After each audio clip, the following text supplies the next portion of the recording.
We're live. Welcome everyone watching the True Heel Heat channel and social networks on Facebook, YouTube, Twitter, Instagram. No, not on Instagram. Everywhere else. Uh, Black Planet. I think Skonex, MySpace. No, I mean not. Mahente? Yeah, Mahente. You are watching the Romeo Report number 8. We are back reporting the news. I am Romeo Anthony Cologne, and joining me, it is he, SP3, the true heel phenom. What's up, brother? How you like my news desk, my studio?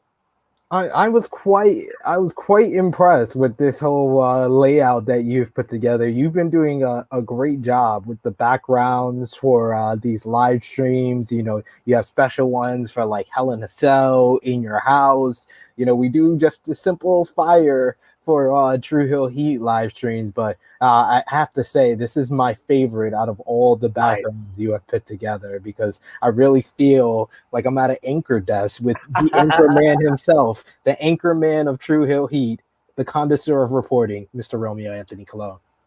Guys, we're having fun, but this Romeo Report is going to talk about some very, very bad, sad news for a lot of people. We are going to discuss the recent wave of releases in WWE. Was this the 4th batch this year alone?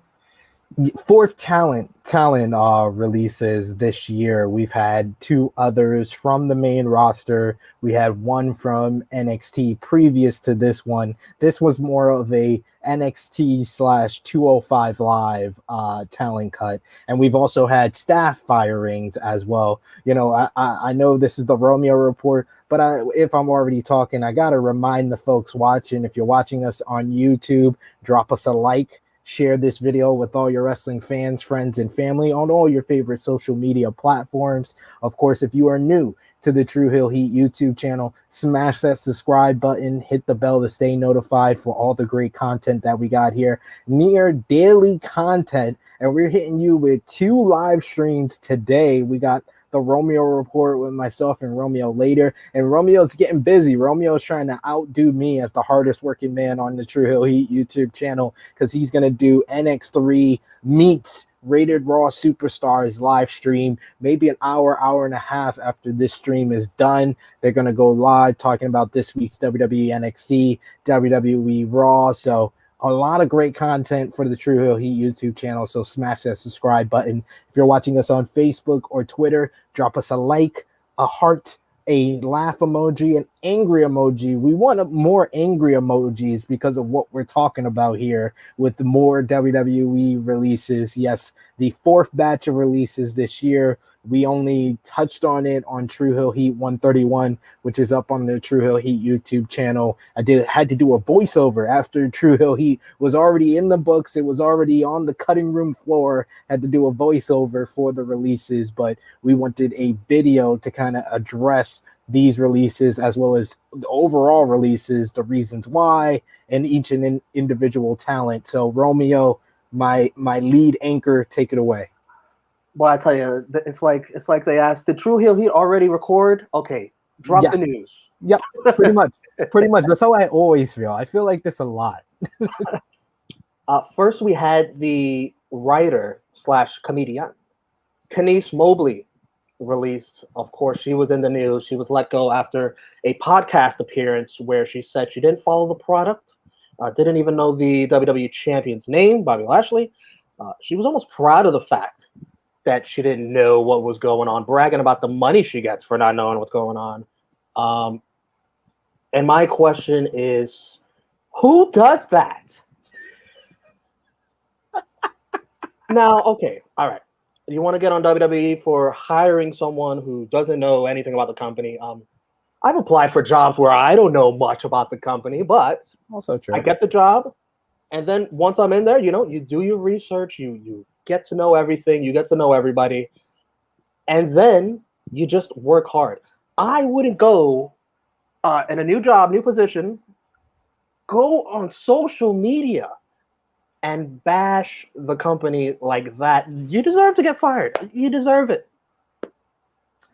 I mean, I'm gonna have a level of sympathy because I'm not one of these podcasters that just try to overpraise WWE for equality. Thank you for hiring an African American woman in the writings role, but it's very rare that we have African Americans in any type of like role like that. Dictating the writing or behind the scenes writing for the superstars, and someone as talented as Kenise Mobley, who is a talented comedy writer. She's been on the Tonight Show. She's a comedian. She had a huge opportunity here to bring something new and contribute in a new way to the WWE. So I do have a level of sympathy for her, but I am also a logical and reasonable person. And this is why this got this her comments on this podcast, the Asian Not Asian podcast, got the type of reaction that it did, is because she was just so nonchalant about just not knowing it, not having less a lack of knowledge. And because she had that lack of knowledge was the reason why she didn't realize what company she was working for. Like, this is the wrong company to be so nonchalant, to expose things that they don't want to have out there with their hiring practice. If you go on WWE, like hiring, like their for hiring Indeed or whatever, you see for the writing roles, it says, knowledge of the product is beneficial, but it's not needed. This has been the same for about 2 decades. They have dozens of Hollywood drama, TV writers on the WWE staff, writing their television, making the segments possible. But none of them in the past 2 decades of hiring these type of people, these type of writers, have gone on a podcast and let it be known, I don't have any type of knowledge. And I would have more sympathy for Kenise Mobley if she was prompted to say anything that she said. She was not prompted at all. The person hosting the Asian Not Asian podcast did not ask her, who's the WWE champion of Monday Night Raw? They didn't ask her that. She just said, I'm on the Monday Night Raw staff. So there's Monday Night Raw and there's Friday Night SmackDown. And Monday Night Raw, one of the guys, his name is Bobby Ashley or Bobby Lashley. I don't know which one is it, but he's a big black guy and he's with this group, or it was called last year the Hurt Business. And they're like, we wear suits and we're cool. It was just so like, I understand why some fans reacted the way they did. I don't think that it was called for, a lot of the comments and the dragging of her, when the people that we should be dragging is the WWE for their hiring practice, because this has been going on for years. And Kenise Mobley is not the first person to be hired with a lack of knowledge. She's just the first person to make ill-advised comments on their hiring process in public. So I do agree with you. Why the hell she did that, I don't think any of us know. Well said, SP3. We'll go through now. Let's go through the talent releases one by one. We'll talk a little about each one and then speculate what is next for them. The first two, I'll split them because there's a little to talk about with both. And we'll start with Fan Done Go, as he used to say, and then everyone just started calling him Fandango, like putting zero effort into it. Dango. He's 39 years old. He's been with the company since 2006. The winner of the 4th season of NXT. Never forget him beating Chris Jericho at I'm going to talk over his shoulder. WrestleMania. The Fandango gimmick was huge at one time with all the dancing and singing to the music. Eventually formed a tag team with Tyler Breezango, won NXT Tag Team Gold, his only title in his WWE run. In a tweet, he thanked Vince McMahon, Stephanie McMahon, and Paul Levesque for the last 14 years. And what is next for Fandango? I personally think the Breezango run is over. I think they go their separate ways. The Fashion Police have been defunded, for a lack of better words here. No more Fashion Files, which was great stuff. Does he go back to the name Johnny Curtis? Is that name a WWE name? I don't know. I think it is. Okay. I believe so. So, SP3, what do you think? I was a little bit surprised by this. I mean, not to be like, oh, he's been doing, great content or anything like that, but he's a guy that's been with the company a very, very, very, very long time. And you would have thought that he would have been cut, after winning season 4 of NXT, and they did absolutely nothing with him. He had a longer run after winning season 4 of NXT, doing vignettes on, little puns and stuff like that, where he was like, I remember I actually watched it back because someone made a whole thread of Johnny Curtis, and it was right after he won season 4 of NXT, and he was supposed to be on the SmackDown roster, and he was doing vignettes like, oh, I'm Johnny Curtis, the winner of season 4 of NXT, and I have this, and it was a chip on his shoulders, and he took the chip and he ate it. And then he was like, I'm Johnny Curtis, and I won season 4 of NXT. I'm just biding my time because I don't wanna. And he turned around, he was painting, he was drawing, and it was myself in a corner. It was it's funny stuff like that. He's a very funniest, humorous guy, and immediately upon hearing that he got released, I instantly thought of the Raw after WrestleMania 29 and how over this man was. Like the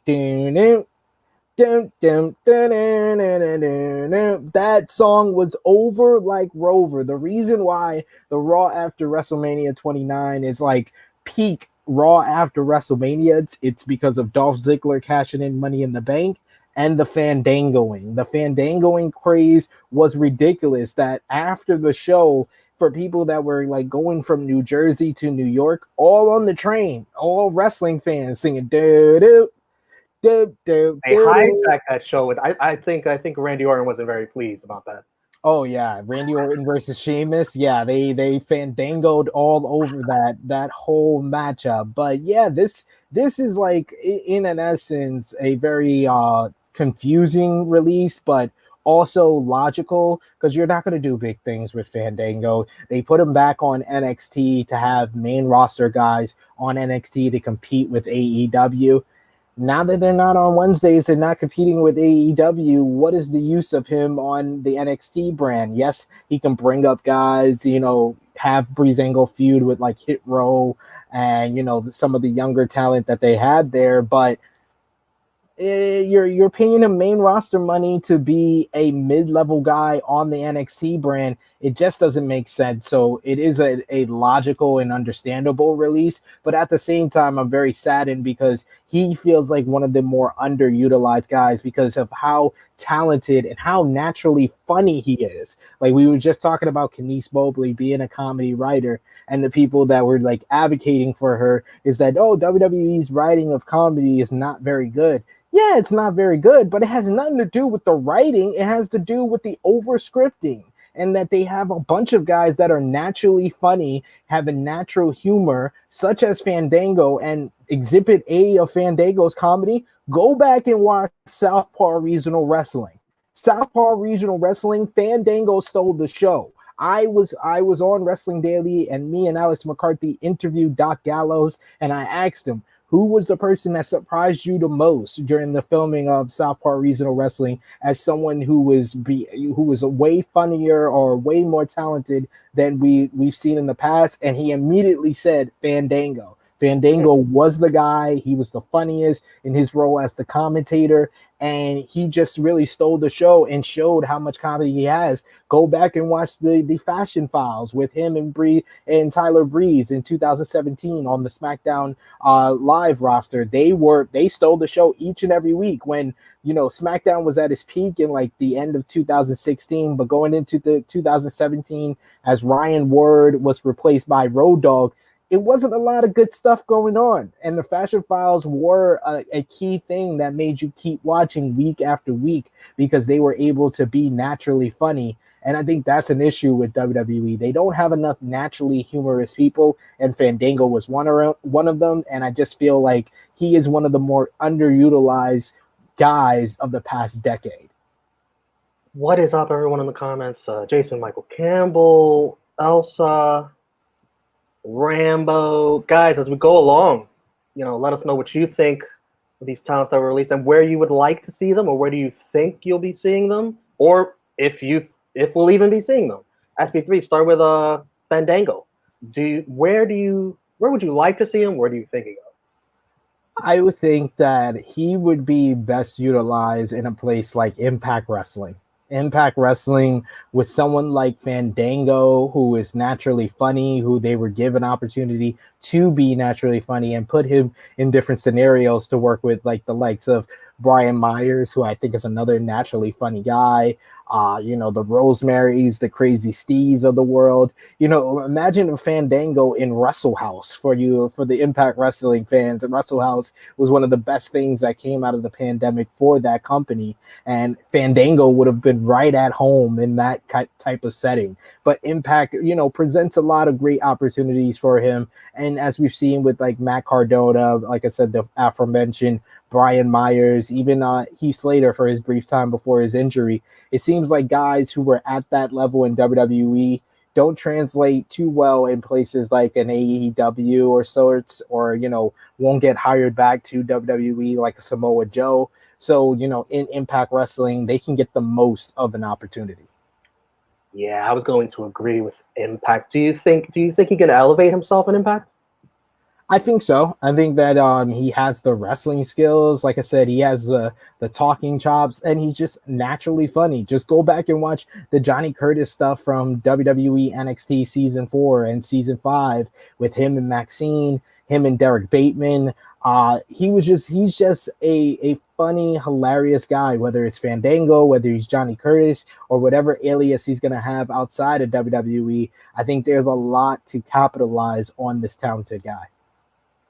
Let's go to his partner, Tyler Breeze. Been with the company since 2010.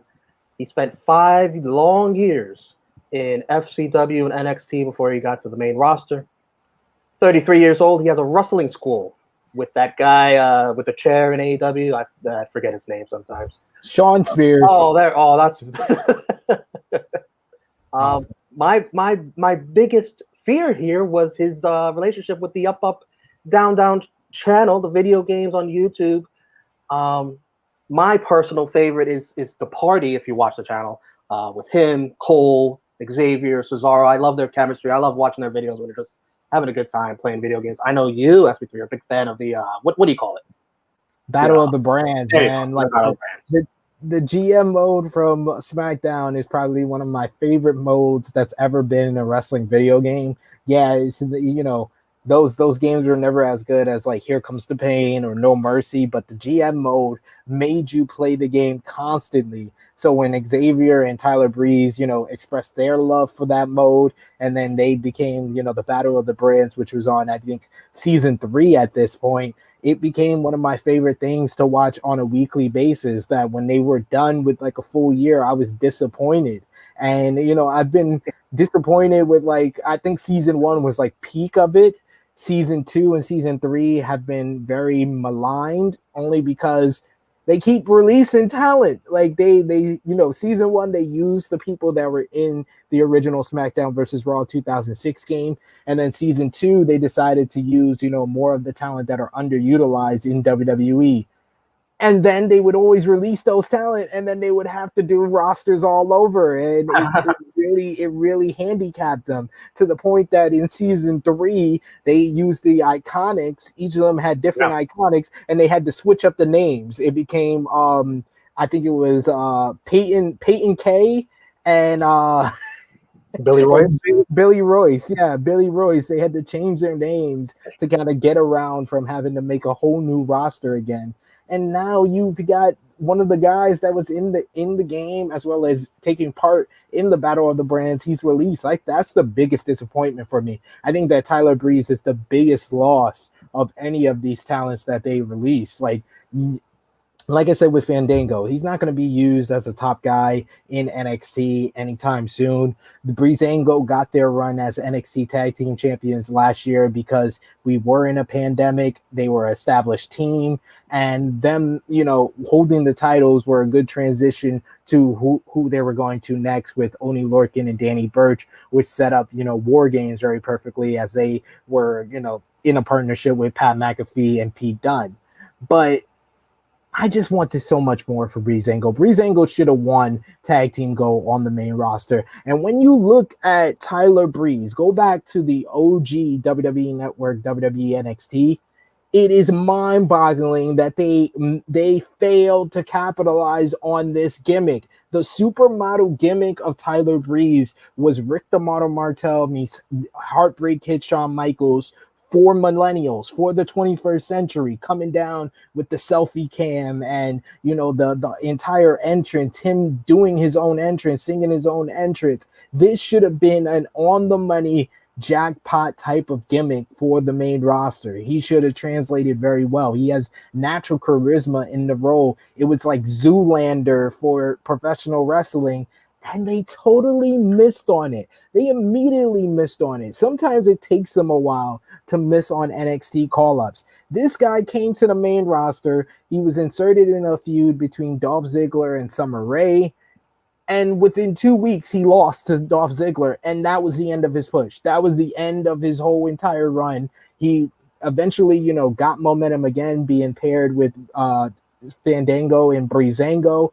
But it just really hurts my head that they never capitalize on. This is the man that versed Jushin Thunder Liger in the first ever NXT outside of Full Sail at TakeOver Brooklyn. I was there live for a matchup with a New Japan legend versus one of their, you know, can't miss young talents.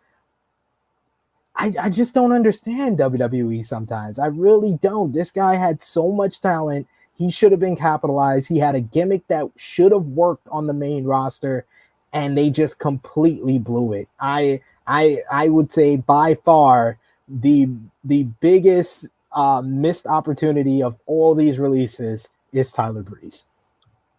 Xavier Woods in a post on IG said, "Today sucks. It really sucks, but I'm happy because now my incredibly talented friend gets to do whatever he wants to do. And I'm so happy that he has that freedom. Love you, man. Also, we bonded through games, and we will stick together with games." Another thing about Tyler Breeze, he's so good for the backstage locker room. He's a locker room guy. Everyone loves him. Nobody has a bad thing to say about him. I saw Amanda Huber, the widow of John Huber, aka Brody Lee, say some glowing things about how great he was, you know, there for her when Brody passed away. You got to keep guys like that who are just locker room glue guys. I don't know. Yeah. But, yeah, he was really big for the locker room. He was the guy that was teached a lot of talent. Like you said, Bailey literally wrote on her wrist, "What would Breeze do?" Like, that was a guy that helped her, one of your top stars, one of your best in-ring performers. She was the one. She was helped out so much by Tyler Breeze. It just is mind-boggling. But I totally agree with your first testament that the biggest loss of Tyler Breeze being released is what it's going to do to up, down, down. Like the whole up, down, down versus left, right. It was the backbone of this whole entire channel. And, you know, I think that it's a huge loss for up, down, down, even more than it is for NXT or the WWE roster. If they don't work out a side deal, I guess, because Justin Duke got fired, but still remains on the channel. Well, she had already filmed a lot of the stuff that's been on the channel. It's not like it's like new stuff. Like, yeah, that's the difference there. Yeah, it's kind of funny, but I'm just like, why, WWE? Why? Just for the video game component alone. I know another wrestling company that has a video game coming out. And they should scoop Tyler Breeze, him, Miro, Omega. They can make their own YouTube video game channel. It'd be great. Just for that alone. Why not? I know this all elite video games. It's gonna piss off a lot of people like Rambo here. Rambo saying, "I think the one thing these releases represent is there is absolutely no concerns anymore about AEW. Tony can blow his daddy's money on these guys, and they won't do anything." Gotta love it. Gotta love it. We also got in the comments here, Heel Steven, our boy. Check out his channel. He does great stuff over there. He says, with PWG returning soon, Breezango would kill it there. I think that would be a cool opportunity for them and show another side to them. Because I think when people think Breezango, they don't realize that these are two very talented, in-ring performers. They only think about the comedy that they've been able to do with like Fashion Files and the stuff we've seen on like social media, as well as them both on the Up Up Down Down channel, that you don't think about these two guys as great in-ring performers, which they are. Like Heel Steven kind of talking about the problem with Breeze in 2014 through 15 in NXT. Had they went all in with him, it would have crashed with Sami Zayn's world title push, even though Breeze beat him at a takeover. I think that there was a way to elevate Tyler Breeze without him having the world championship.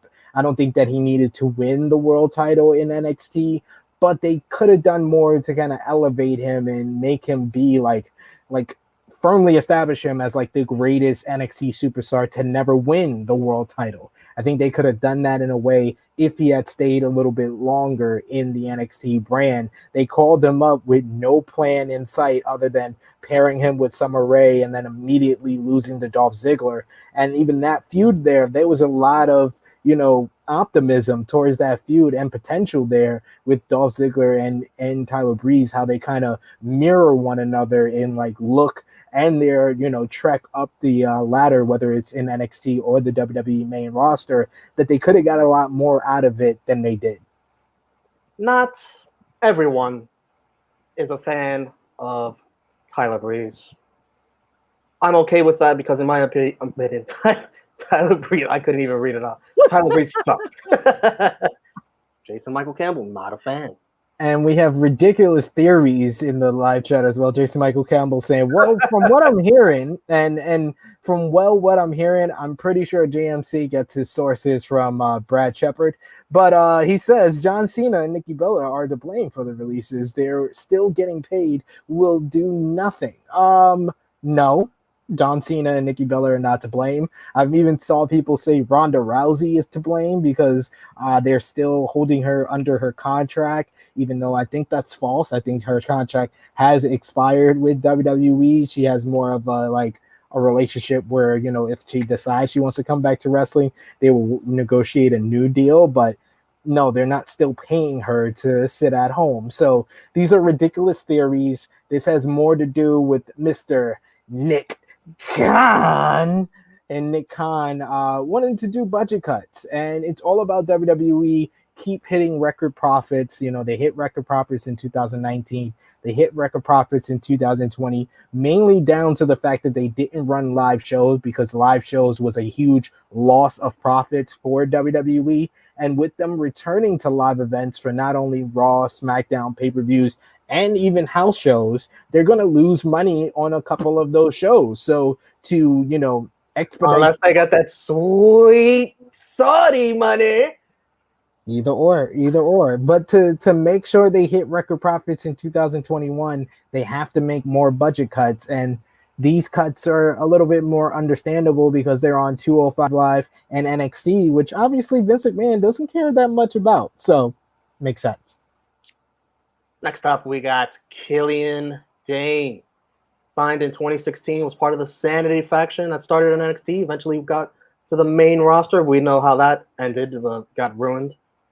After the group disbanded, he returned to NXT in 2019 and formed a tag team with Drake Maverick that they gave time developing, but sort of just gave up interest after that, even teasing a turn in a storyline with Imperium that they didn't follow up on. He tweeted a lengthy thank you and see you in 90 days. Me personally, ROH or Impact? I can see him going back to like a WXW, or even like a Rev Pro. It's just the marriage with yeah. I mean, with the marriage with Nikki Cross, he might want to stay in the States. So I would say maybe MLW, Major League Wrestling. I think they're going back on the road in July. They're going to have a show in Philadelphia. They just recently have brought in guys like, Davey Richards returning back to professional wrestling, Lee Moriarty, who's one of the hottest, independent stars in the company. So they're going to be looking for more, fresh talent. And I feel like Big Damo, I'm going to call him by his indie name again, Big Damo coming in would be a huge asset for them. I can even see maybe in a couple of, maybe not initially after his release, but in a couple of months, an AEW looking in his direction, because I think he's another guy that they didn't capitalize on his talent, but man, Sanity is another one. Like Breezango is one of like a missed opportunity, but what a huge missed opportunity Sanity was in a nutshell. From Eric Young not getting the opportunities that he could have gotten, and we've seen how much of a loss he was, because he's been a huge asset for Impact Wrestling. And I can even see Big Damo going to Impact Wrestling and maybe joining back up with Eric Young and Violent by Design. I think that would be cool. I mean, they're really pushing Joe Doring as the monster of that group, but Joe Doring is getting to the point where I can see him going out of Violent by Design, and they got to fill that hole. And Big Damo coming in and filling that position, I think that would be very, very cool to kind of make Violent by Design a Sanity VBD like hybrid. It would be very cool in that regard. So, but my pick right now for him would be MLW, where he has an opportunity to, raise his value up to like the main event scene in that company. Freaking Sanity. And then there was one. Nikki Cross, superhero. So you got to mention that part. Tony Nese, the pride of Long Island, 2016 staple of the cruiserweight division, held the title in 2018 to 2019. Look at those abs. Sprinkled appearances in NXT. I don't know what went wrong here. He's got the $1 million body. How many damn abs is that? Jesus. He's got 8 abs. He's in his prime. He could still go in the ring. I think the best is yet to come for this young man. You know where I'd like to see him? I don't know if he's up for it, but New Japan. He would be such a big asset for New Japan, especially with the junior heavyweight division. I've talked about it on the last, live stream we did for Dominion 2021. Their junior heavyweight division is so bare bones at this point that you got, the champion involved in the tag team scene. You got like 2 or 3 tag teams, and you got junior heavyweight tag team championships. For what reason, I don't know at this point. The junior heavyweight division only got like 4 or 5 guys in it. So he would be such a big asset to come in. I said the same thing for Buddy Murphy. Buddy Murphy is a guy I would love to see in New Japan. And him and Tony Nese, they had their little partnership on 205 Live. Tony Nese defeated him for the Cruiserweight Championship back at WrestleMania 35. He's such a talented guy, such a super worker. I think that, he lacks personality. So I think in a place like New Japan that focus more on your in-ring talent, I think you're correct. That's the best place for him. And next up, another 205 Live staple, Arya Davari. His brother, Sean, recently rehired as a producer. Well, that's awkward. Arya tweeted that it was time to put sports entertainment behind him and get back to professional wrestling. Oof. 32 years old. Impact X Division? I can see that, especially because his brother was there before he went back to WWE in a producer role. And the X Division is a cool place. I don't think he has good mic skills for someone who didn't really get the opportunity to talk that much.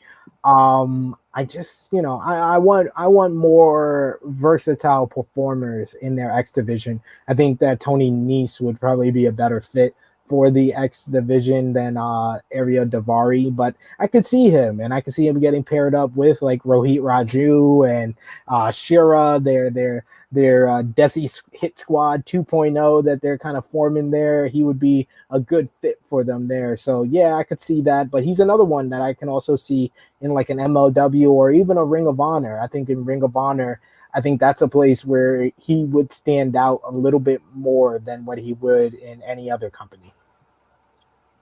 The tag team, Everrise, Parker and Martel, signed in 2019. They got a ton of backstage segments on NXT lately, always in a goofy, comedic role. They got absolutely destroyed by Hit Row this past week. The day after their release on their little social media show they do, they did a segment. They talked about having a problem with a major corporation, a publicly traded company that's been around for years, who are soulless individuals who don't care about the little guy. Oof, oof, oof, oof. uh, Frequent winners of Jabronis of the Week on our show NX3 right here on True Hill Heat. Won't have to worry about that anymore. Or, you know what? Fuck it. I hope they go to Impact, so Chris G still has to cover them. You know, even Carl Anderson, I think, tweeted in support of Impact grabbing them. Yes, he did.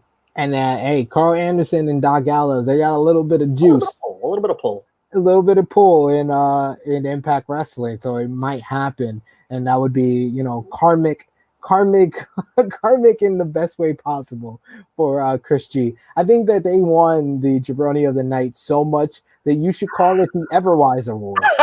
You should call it the Everwise Award. I love it. I think that these guys were like the jobber version of Edge and Christian.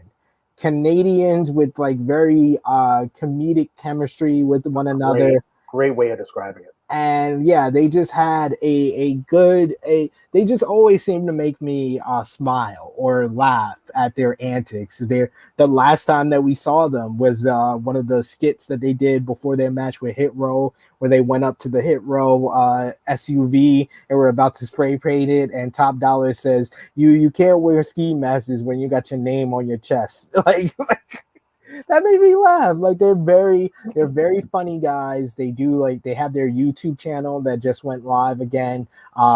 They're calling themselves The Show. They were formerly known as 3.0, and they were on 205 Live a lot more than NXT for a while, and then they made the transition back over to NXT. And I think they're guys that have a certain bit of charisma that would work in many different places. But I do agree. I think that Impact Wrestling would be a great fit for them. Impact Wrestling needs more natural tag teams in their tag team division. They got Violent by Design.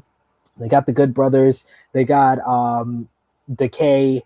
They got TJP and Fala Bob, but they need more genuine tag teams. They're having Rich Swann and Willie Mack insert themselves into the tag team division, and then Everrise coming in. I think they would be a big boost to that entire tag team division, and they would have more of an opportunity to kind of elevate themselves and elevate their value and show their worth on the Impact stage, in my opinion. And Jason Michael Campbell, I'll show this one first, has a great comment. He says they might as well eliminate the show 205. Do you think they should, Romeo? Again, he meant 205, not 2055. Yeah, not 20. Your wrestlers might have heart attacks if it's 2055 live. I think that's the combined weight of all of them.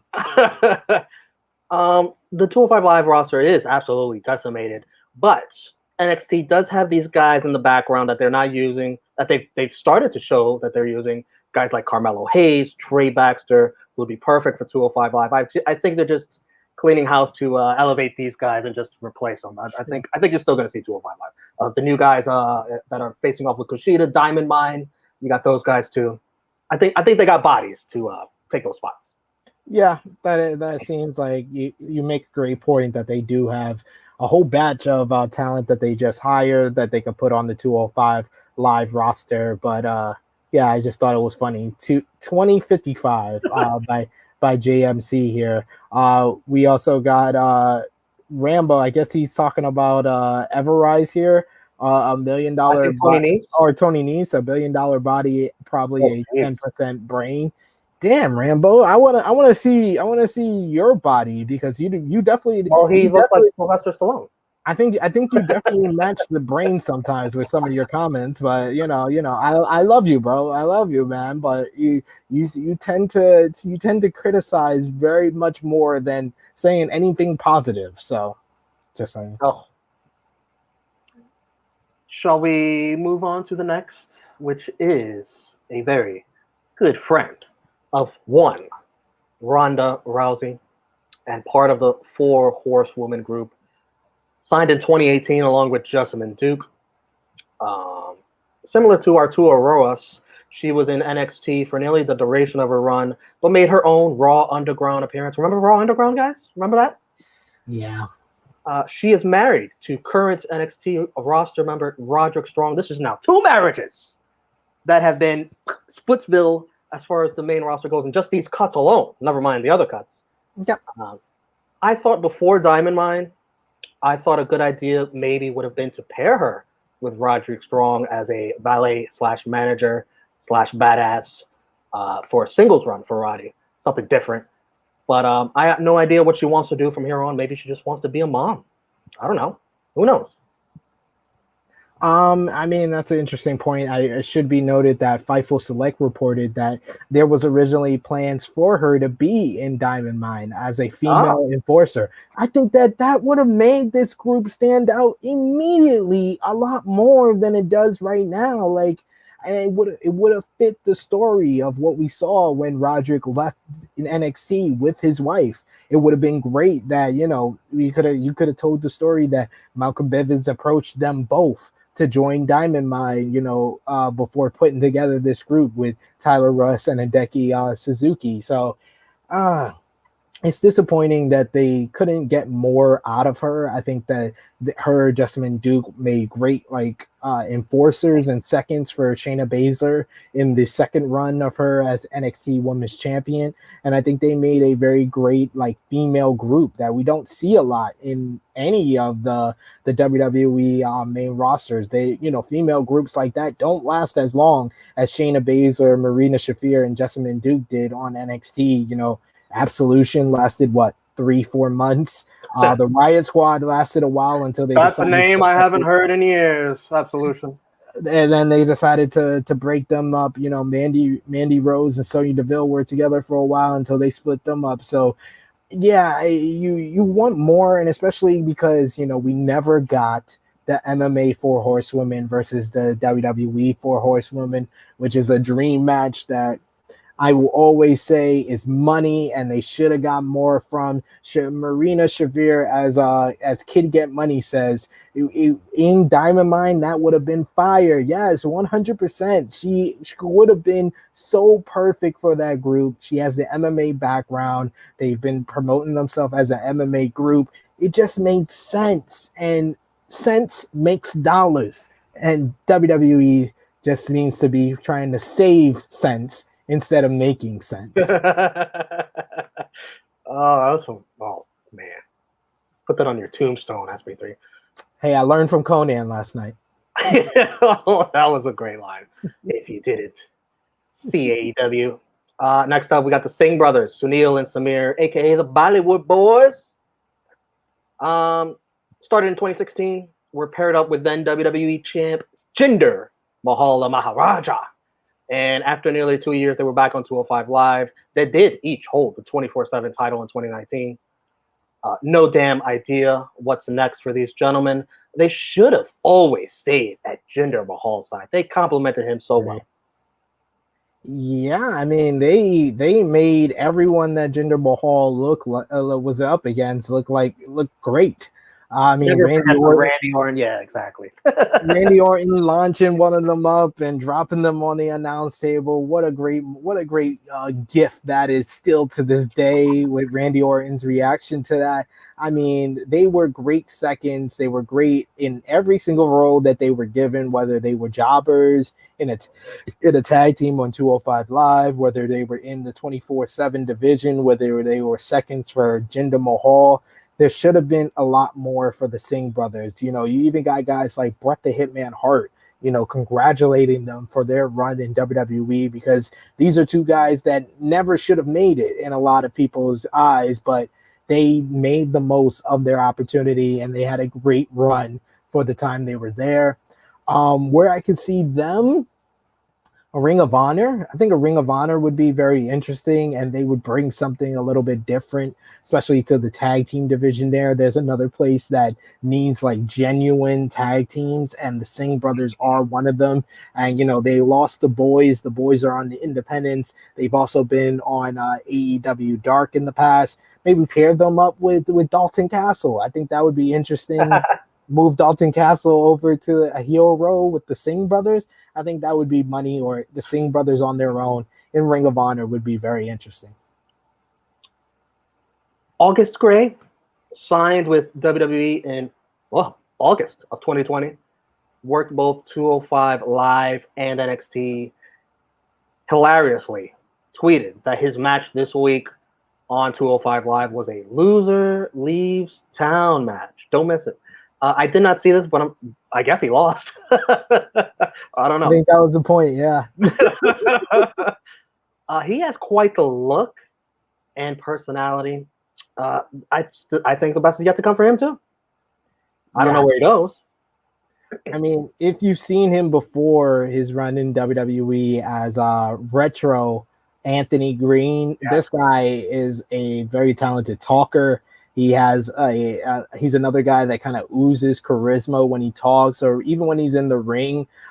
They kind of undermined him a lot since coming over to WWE. He was with WWE less than a year, and his first appearance was as a trainee for Timothy Thatcher in the Thatcher Can segment. So they didn't see anything big in him. They placed him on 205 Live, which was a show that absolutely nobody watches. I've heard the WWE drones in the past saying, "Oh, nobody watches AEW Dark Evolution and AEW Dark." Well, more people watch those shows than 205 Live. So, they put him in a place where he couldn't win and he couldn't capitalize on the talent that he has. So I think that he's a guy that I don't really see going to like a Ring of Honor, MLW. I think his biggest worth is going back on the independent scene where he can continue to grow and become one of the top independent guys. Yeah, as Rambo even said, he should go on the independents. He would do well. PWG. Yeah. He did well on the independents before. He was one of the guys that were on the rise with Evolve towards their latter half of their run. And I think that he's a guy that's going to get a lot of burn on the independent scene. And then eventually, I think that he would do great in like NWA because of that whole retro gimmick. And with the feel that NWA is going for, he's a guy that could have a great trajectory up to the top of NWA. Nice. Kurt Stallion was signed in October 2020 and was also featured on 205 Live. He had recently been cleared to return to action following a wrist injury. From what I saw, and I mean this in the most respectful way, not a fan. I don't care where he goes. He is another one where, like I said, with Tony Nese, he's not the biggest personality. He doesn't have great mic skills. Honestly, Kurt Stallion is very bland when you take away the whole Kurt Stallion gimmick to him. Like, yeah, there's not really much there. And those vignettes destroyed. Oh, I hate it. He lost the headband. He lost the cowboy-esque gimmick he was going with in Evolve. And he just has such a punchable face, does he not? So hard. I mean that in a respectful way. So hard. Respectfully. He's not a guy that has a lot of charisma to him, but he's a very talented in-ring performer. I've seen him in great matches live at La Boom in Queens in his time in Evolve. He's worked with guys like Leon Ruff, Austin Theory, that have made their mark in NXT, and he's a guy that I can. And speaking of Leon Ruff, he seems like another guy that might be a candidate for them to cut loose. I'm just saying. I don't. They'd be breaking up another marriage if they did. Kind of one of the themes of this these releases, breaking up marriages and cutting off NXT and 205 Live talent. But Kurt Stallion, I think he's another one that needs to go back to the independents. He needs to raise up his stock a little bit more again, and eventually, I think he's another guy that they probably will re-sign with WWE in a few years' time. He needs to bulk up maybe a little bit and I think that he will be back with WWE in like 5 to 6 years, maybe. You know what the thing is? He looks just like Tyler Rust, the guy that's in Diamond Mine. I cannot tell them apart. That's a problem. Can I interrupt this to show this comment right here? Jason Michael Campbell. My body's still not that great, but I'm putting on muscle, and I've lost 160 pounds or so recently. Unless that's a typo and you meant to say 16. Well Very done. well done. Very well done, man. I like that. Just go ahead, JMC. Work it out. Work it out. Work it out. Right. Arturo Ruas, freestyle wrestling, Brazilian jiu-jitsu ace. I loved his in-ring style, the little that I saw of it. Signed in 2015, NXT barely, Raw Underground appearance. He's been on the sidelines with an injured bicep and hasn't been in action since last November. Again, no idea here, but I do want to see more if he's still interested in wrestling. Obviously, that injury sidelined him. Yeah, I mean, he was called up to the main roster and a part of the WWE's last draft. Like, it's crazy. And he was on the Raw Underground. He was used very well there. He had a series of like good matches with Riddle in either in NXT. So yeah, I mean, he's a guy that is very talented. He has a unique look to him. I think that he would do well if he transitioned into like MMA and kind of build his name there. He might get a little bit more value for him and elevate his stock in the professional wrestling world a little bit more. But he's a guy that I think that he did well on the independents. He was on the Evolve. He was an NXT talent that they brought over to Evolve to kind of get more seasoning. And I think that if he goes to the independents as well as going into the MMA world, he would do well. And next up, we had Tino Sabatelli, releasing his second stint with WWE, signed in 2014. Best known for teaming with Riddick Moss in NXT. He was cut in April 2020, re-signed in October, but didn't actually wrestle when he returned. In the between time, he actually worked a match on AEW Dark. And in my opinion, his best achievement, dating Mandy Rose. Or being the leak to spy. AEW. Yeah, the spy. He was the spy. He was leaking all the information for AEW's Dynamite taping. So Sabatelli. I mean, come on, man. He just looks like a spy, doesn't he? Look at this guy. You trust this guy? He's a mole. He's a mole. But yeah, I've seen a few moles in my day. He looks like one of them. Yeah, I mean, this guy has a great look to him, but I never thought much of him, honestly. I'll be honest. I never thought he was a good talent. I always thought he was very green every single time I seen him. And I seen him in NXT for a while. He was there for a long, long time. And I never saw, great development. He's a guy that looks great, but I think that's about it. That's about it for him. He just has a great look to him. Maybe if he was in a talking role, that would be a little bit better, or muscle for somebody. But, they kind of replaced him with the perfect person in Austin Theory. Austin Theory has a great look to him as well, but he's actually talented in the ring. And so that's the biggest difference. And he's younger. This is a former football star who, made the transition over into professional wrestling. I think if he was hired back to WWE, I think a great role for him, if they're willing to work with one another, is him being the second to Mandy Rose, like Mandy Rose being a heel and having him as her like bodyguard or something. I think that would be a great role for him. But other than that, I don't see any company. Maybe AEW needs a couple of more AEW Dark Elevation jobbers, and they hire him there. But other than that, yeah, I don't see much for him outside of WWE. So we got to talk about this guy, Nick Khan, WWE president.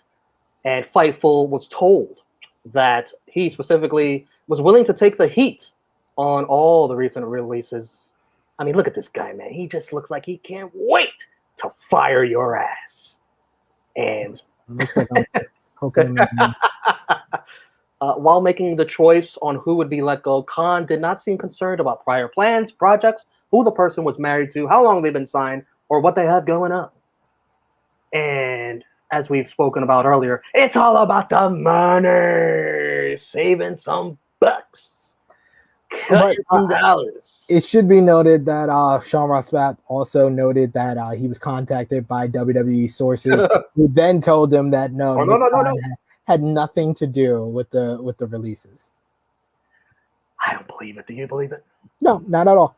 Not at all. He seems to be behind all the releases this season this year. He's cutting. Come on, man. He's making sure they hit those record profits. They make their money. They don't lose money on going back on tour. This is his whole agenda. Oh, of course. No wonder. Of course. Brett Thomas says he is very business. He will definitely see dollars and sign Jake Paul. Yeah, because that's what everybody wants to do, right? And our boy, Nese, the three-time David making a champion, says Ruas should go to MLW. His style works for that promotion, especially given the fight camps and the main concept of the show. I see that. I can see that. One last question. Do you think there will be another round of cuts? Or is this it? We're gonna sit pretty for a while. It's only about to be July. I think that we got one more. I think we got at least one more. I think it's a safe bet to say we got one more. After they run, a few live events, they, determine how much money they're making and losing off of these live events. I think we got one more round of cuts.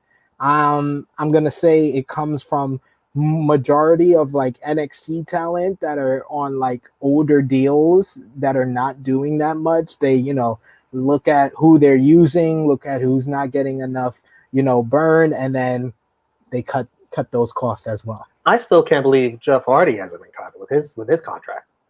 I guess this is why Rambling Rambo's comment earlier about them not being worried about AEW is false. Like they would have cut Jeff Hardy immediately. I mean, they would have cut him with Braun Strowman if they weren't worried about AEW. He's probably the number one guy outside of like a Tommy End or Andrade, who just came to AEW. He's probably the number one guy that AEW is like looking at when his contract is up, so they can sign him because they got the perfect role for him to be paired back up with his brother.